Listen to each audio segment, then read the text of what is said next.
বছর পরে ছাত্র রাস্তায় নেমে আসছে। এই আন্দোলনের পটভূমি, এই আন্দোলনের মাঠ তৈরি করেছে আমাদের প্রিয় নেতা তারেক রহমান। সব নেতা কর্মীকে তিনি আহ্বান জানিয়েছেন এই ছাত্রদের আন্দোলনে শরীর হন। এটাই হবে আমাদের গণতন্ত্রের ফাইনাল সংগ্রামের ফাইনাল খেলা।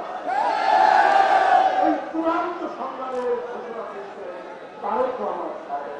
এই কারণে প্রত্যেকটি বাড়ি থেকে, প্রত্যেকটি ঘর থেকে ছাত্রদের হাত ধরে তার বাবা মা বেরিয়ে এসে রাস্তায় দাঁড়িয়েছে তাদের সন্তানদের পাশে, তার ভাই বোন দাঁড়িয়েছে তাদের সন্তানদের পাশে।